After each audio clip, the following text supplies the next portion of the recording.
আসসালামু আলাইকুম। আজকে হচ্ছে আমরা কার্ডিওলজির মাইট্রাল ভালভ প্রোল্যাপস নিয়ে কথা বলবো। তো এই মাইট্রাল ভালভ প্রোল্যাপস টপিকটা হচ্ছে মাইট্রাল রিগার্জিটেশনের আন্ডারে। তো আমরা যখন মাইট্রাল রিগার্জিটেশন নিয়ে ডেসক্রিপটিভলি আলোচনা করব তখন আমরা বলবো যে তাদের মানে সবগুলো কজের মধ্যে একটা অন্যতম কজ হচ্ছে এই মাইট্রাল ভালভ প্রোল্যাপস। এখন আসি হচ্ছে আমরা মাইট্রাল ভালভ প্রোল্যাপস বলতে অ্যাকচুয়ালি কি বুঝি। আচ্ছা, মাইট্রাল রিগার্জিটেশন বলতে যেটা বোঝায় সেটা হচ্ছে যে ভালভটা যদি প্রপারলি ক্লোজ না করে তখন কিন্তু সেটাকে বলতেছি আমরা মাইট্রাল ভালভ রিগার্জিটেশন। আর এই মাইট্রাল রিগার্জিটেশনের একটা কজ হিসেবে আমরা কি জানি, mitral valve prolapse. That means এখানে কিন্তু কি করবে না, ভালভটা প্রপারলি ক্লোজ হবে না। এবং এছাড়াও আরো কোনো একটা কজ আছে, মানে কারণ আছে, যেই কারণে তো আমরা এটাকে বলতেছি কি mitral valve prolapse. That means যে এখানে মাইট্রাল রিগার্জিটেশনের ক্ষেত্রে কি করে না, ভালভটা প্রপারলি ক্লোজ হয় না। কিন্তু মাইট্রাল ভালভ প্রোল্যাপস তখনই বলবো যখন এই ভালভটা প্রপারলি ক্লোজ না হয়ে এবং সেটা লেফট এট্রিয়ামের দিকে চলে আসবে। মাইট্রাল ভালভটা কোথায় থাকে? লেফট এট্রিয়াম আর লেফট ভেন্ট্রিকলের মাঝখানে। তো মাইট্রাল রিগার্জিটেশনের ক্ষেত্রে কি করতেছে না, প্রপারলি ক্লোজ হচ্ছে না ভালভটা।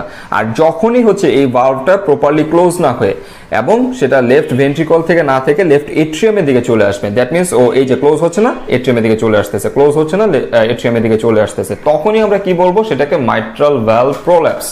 এই হচ্ছে মেইন থিম। এটা আমাদের অলওয়েজ মাথায় রাখতে হবে যে কোনো একটা কারণে যে মাইট্রাল ভালভটা প্রপারলি ক্লোজ হচ্ছে না এবং সেটা লেফট এট্রিয়ামের দিকে বারবার হচ্ছে ফ্লপ করে চলে আসতেছে। এই কারণে প্রথমে যেটা ডেভিডসনে বলা আছে, this is also known as floppy mitral valve. That means ও কি থাকে, খুবই ফ্লেক্সিবল থাকে এবং ও ইজিলি কি করতেছে, মানে ও তো প্রপারলি ক্লোজ করতেছে না, বারবার আবার লেফট এট্রিয়ামের দিকে চলে আসতেছে। and is a common cause of mild mitral regurgitation. common cause of বলা আছে কি mild mitral regurgitation এর ক্ষেত্রে। এবং the some cases are thought to be due to a developmental abnormality of the mitral valve and others due to degenerative myxomatous change in a normal mitral valve. এখন যদি আমরা বলি যে degenerative মিক্সোম্যাটাস change বলতে কি বোঝাচ্ছে, ভালভের ভিতরে ছোট ছোট নোডিউলস ফর্মেশন হয়, যার কারণে যে চেঞ্জেসটা আসে সেটাকে আমরা বলি ডিজেনারেটিভ মিক্সোম্যাটাস চেঞ্জ।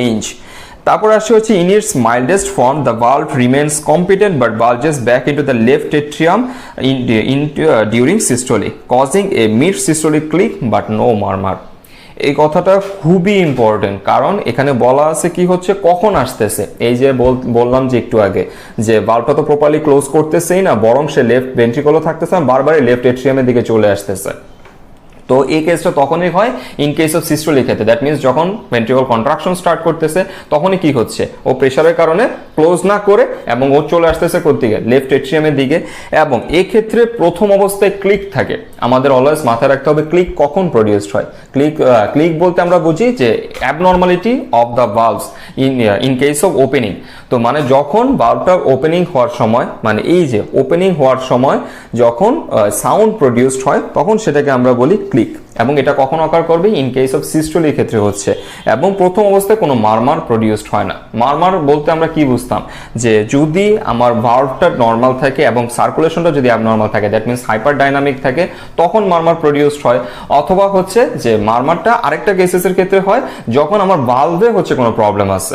দ্যাট মিনস কোনো, যেমন এই কেসে যদি আমরা চিন্তা করি যে মাইট্রাল ভালভ প্রোল্যাপস হয়ে আছে, তখন কিন্তু কি হবে, ব্লাডটা যে ফ্লো হচ্ছে ওর জন্য একটা সাউন্ড প্রডিউসড হবে। তো এই ক্ষেত্রে মারমার প্রথম অবস্থায় থাকতেছে না, but no murmur. In the presence of regurgitant valve the click is followed by a late systolic murmur. That means যখন এই যে রিগার্জিটেন্ট ভালভটার প্রেজেন্স থাকতেছে তখনই কি হচ্ছে, ক্লিকটা প্রথম অবস্থায় থাকে এবং সেটা পরবর্তীতে is followed by a late systolic মারমার।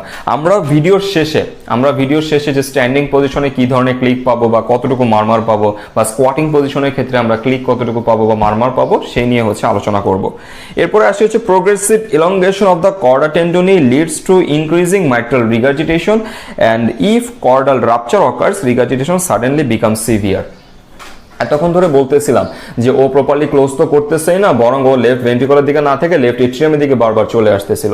এখন আমরা কি জানি যে এই যে দুইটা মাইট্রাল ভালভ, এই দুইটা মাইট্রাল ভালভ কর্ডা টেন্ডিনের মাধ্যমে প্যাপিলারি মাসেলের সাথে অ্যাটাচড হয়ে, প্যাপিলারি মাসেলটা আবার হার্টের এন্ডোকার্ডিয়ামের সাথে অ্যাটাচড হয়ে হার্টের সাথে অ্যাটাচ থাকে।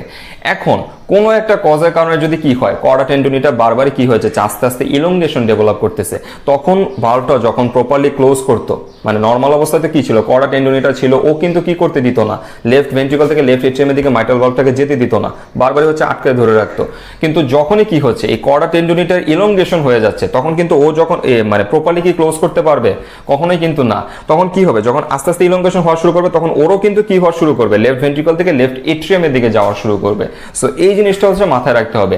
এবং একটা সময় কি হবে, কোনো কারণে প্রেসার বাড়তেছে, কর্ডা টেন্ডনিটা আস্তে আস্তে ইলংগেশন হওয়া শুরু করতেছে, তো আস্তে আস্তে ও লেফট এট্রিয়ামের দিকে যেতে শুরু করবে, এবং কোনো কারণে যদি রাপচার হয়ে যায়, তখনই কিন্তু কি হবে, কন্ডিশনটা সিভিয়ারের দিকে চলে যাবে।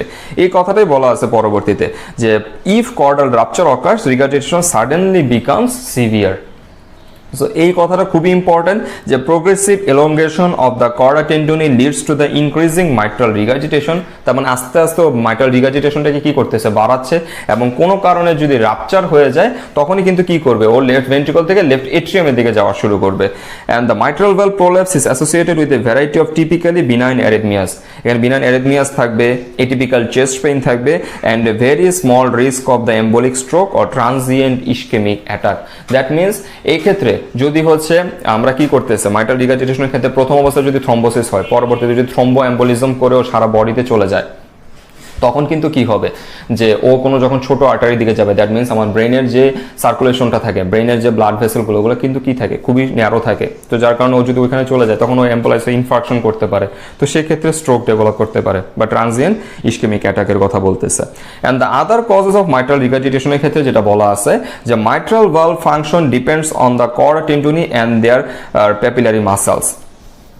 মাইট্রাল ভ্যালভের নর্মাল ফাংশনটা ডিপেন্ড করতেছে কার উপর, সেটা হচ্ছে কর্ডা টেন্ডনি এবং পেপিলারি মাসেলের উপর। আমরা বলেছি, আমরা নর্মালি যখন দেখে আসছি, যে ছবিটা যে আমরা দেখতে পাচ্ছি, এখানে কি দেখা যাচ্ছে, যে কর্ডা টেন্ডনিটা থাকে, কর্ডা টেন্ডনিটা পেপিলারি মাসেলের মাধ্যমে হার্টের সাথে কি থাকতেছে, অ্যাটাচ থাকতেছে। তো অবশ্যই কি করতেছে, ও মাইট্রাল ভ্যালভের ফাংশনটা কি করতেছে, ডিপেন্ড থাকতেছে এই দুইটা স্ট্রাকচারের উপর।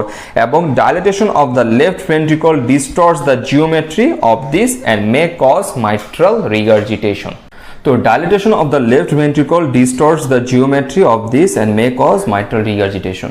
দ্যাট আমরা সবসময় আমরা জেনে আসছি কি, আমরা আগের ভিডিওগুলোতেও বলছি, যে যখনই হচ্ছে কোনো রিগার্জিটেশন ডেভেলপ করে, in case of tricuspid regurgitation বা in case of mitral regurgitation, কি হয়, ট্রাইকাসপিড রিগার্জিটেশনের ক্ষেত্রে আমার রাইট ভেন্ট্রিকলটা ডাইলেট হয়ে গেছিল, আবার এখানে যদি মাইট্রাল রিগার্জিটেশনের কথা বলতেছি, তার মানে কি লেফট ভেন্ট্রিকলটা ডাইলেট হয়ে যাবে। এনুলাস যে রিংটা থাকে, এনুলাস রিংটা থেকে তো কি হচ্ছে, দুইটা বা বাইকাসপিড হলে দুইটা কাজ বের হচ্ছে, ট্রাইকাসপিড হলে তিনটা কাজ বের হচ্ছে। এখন এই এনুলাস রিংটা ডাইলেট হবে কখন, যখন ভেন্ট্রিকলটা ডাইলেট হয়ে যাবে। যদি ট্রাইকাসপিড রিগার্জিটেশন হয়, দ্যাট মিন্স রাইট ভেন্ট্রিকলটা ডাইলেট হয়ে যাবে। যদি মাইট্রাল রিগার্জিটেশন হয়, দ্যাট মিন্স লেফট ভেন্ট্রিকলটা ডাইলেট হয়ে যাবে। এমন কোনো একটা কজ কাজ করতেছে এই ক্ষেত্রে, যেই ক্ষেত্রে লেফট ভেন্ট্রিকলটা আস্তে আস্তে ডাইলেট হওয়া শুরু করবে। এটা যদি ওপেনিং হয়, এই যে এটা যদি ওপেনিং হয় এবং এটা যদি ভেন্ট্রিকলের পোর্শনটা হয়, এখন এটা তো এটার সাথে কানেক্টেড থাকতেছে, এখন ভেন্ট্রিকলটা আস্তে আস্তে বড় হওয়া শুরু করলো, তাহলে ও কি করবে, ওকে স্ট্রেচ করে দিয়ে আস্তে আস্তে বড় করা ট্রাই করবে না? বড় করা ট্রাই করলে কি হচ্ছে, তো যখন ডাইলেট হওয়া শুরু করে, তখন কিন্তু রিংটাও আস্তে আস্তে ডাইলেট হওয়া শুরু করে। আর রিং থেকে তো বের হচ্ছে কি, ভালভ দুইটা বা কাঁচ যে দুইটা থাকতেছে। সো এই কাঁচটা তখন যেভাবে প্রপারলি ক্লোজ করতো বা প্রপারলি ওপেন করতো, তখন কিন্তু সেটা হবে না। সো এইটাই বলা আছে যে dilatation of the left ventricle distorts the geometry of this and may cause mitral regurgitation. এখন একটা ইম্পর্টেন্ট কথা বলা আছে, সেটা হচ্ছে dilated cardiomyopathy and heart failure from the coronary artery disease are common causes of so called functional mitral regurgitation. এক্ষেত্রে দুইটা কজের কথা বলা আছে, একটা হচ্ছে ডাইলেটেড কার্ডিওমায়োপ্যাথি আর একটা হচ্ছে heart failure from coronary artery disease that causes functional mitral regurgitation. আচ্ছা, কজ দুটো নিয়ে আলোচনা করার আগে বলে নিই যে ফাংশনাল মাইট্রাল রিগার্জিটেশন বলতে কি বোঝাচ্ছে। দ্যাট মিনস এখানে কোনো ভালভে কোনো প্রবলেম নাই। ফাংশনাল কজ তখনই আমরা বলবো অন্য কোনো একটা কারণে এই ভালভে এসে প্রবলেম হচ্ছে, এটা হোক মাইট্রাল রিগার্জিটেশন, হোক ট্রাইকাসপিড রিগার্জিটেশন, হোক এনি রিগার্জিটেশন, অন্য কোনো ভালভে pulmonary regurgitation, any cause. Functional cause তখনই আমরা বলবো অন্য কোনো একটা কজ এখানে কাজ করতেছে, যেটার ফলে ভালভটা প্রপারলি ক্লোজ ওপেন করতে পারতেছে না।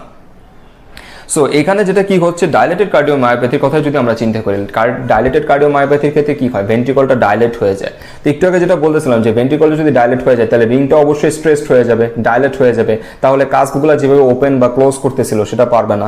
সো এটা ছিল ডাইলেটেড কার্ডিওমায়োপ্যাথি।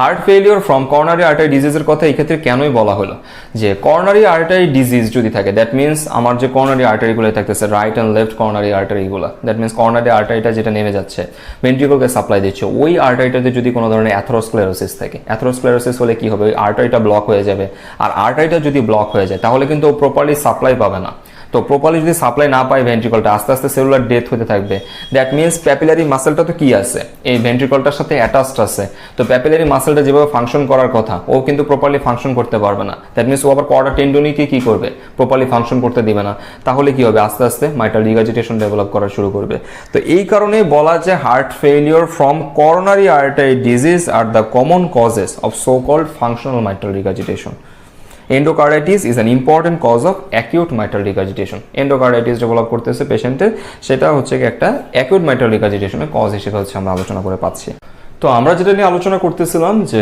বলতেছিলাম যে স্কোয়াটিং পজিশন আর হচ্ছে স্ট্যান্ডিং পজিশন এই দুইটা কেসেসের ক্ষেত্রে কি ঘটে আগে বলি যে স্কোয়াটিং পজিশন বলতে কি বোঝাচ্ছে স্কোয়াটিং পজিশন বলতে বোঝায় যখন আমরা পায়ের উপরে ভর দিয়ে বসে থাকি তখন কিন্তু বোঝাচ্ছে কি মানে এক্ষেত্রে নিটা হচ্ছে ব্যান্ড অবস্থায় থাকবে তো তখনই হচ্ছে স্কোয়াটিং পজিশনের ক্ষেত্রে ক্লিকটা কামস লেটার অ্যান্ড মারমারটা হয়ে যাচ্ছে শর্টার এখানে আমরা দেখাইছি যে S1 এবং হচ্ছে S2 that means first heart sound আর সেকেন্ড হার্ট সাউন্ডের মধ্যে কোন পজিশনের ক্ষেত্রে আমরা ক্লিক পাচ্ছি আর হচ্ছে মারমার পাচ্ছি তো যেটা আমি বলতেছিলাম যে ক্লিক বলতে কি বোঝায় যখন ওপেনিং অফ দ্য ভালভসের জন্য সাউন্ডটা প্রডিউসড হয় তখন হচ্ছে ক্লিক বোঝাচ্ছে আমরা যেটা একটু আগে আলোচনা করে আসছি যে ভালভটা কি করতেছে না প্রপারলি ক্লোজ করতেছে না এবং বারবারই কি করে চলে আসতেছে ও লেফট ভেন্ট্রিকল থেকে লেফট এট্রিয়ামের দিকে চলে আসার চেষ্টা করতেছে তো এই ক্ষেত্রে যেটা হয় যখন ও ভালভটা প্রপারলি ক্লোজ না করে লেফট ভেন্ট্রিকলের দিকে একটু হলেও আসার চেষ্টা করতেছে তখনই কিন্তু কি হচ্ছে এই ক্লিকটা প্রডিউসড হয় আর যখনই ব্লাডটা লিক করে লেফট ভেন্ট্রিকল থেকে লেফট এট্রিয়ামের দিকে আসা শুরু করবে তখনই কিন্তু কি হবে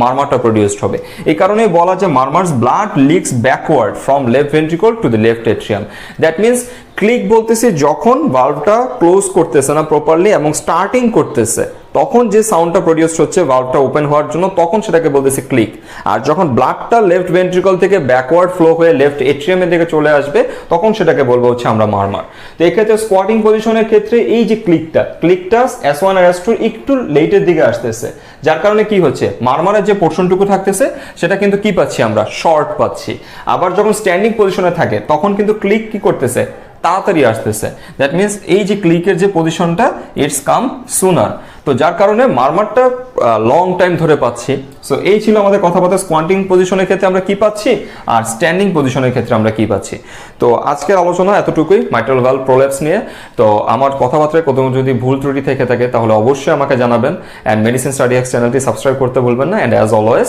থ্যাঙ্কস ফর ওয়াচিং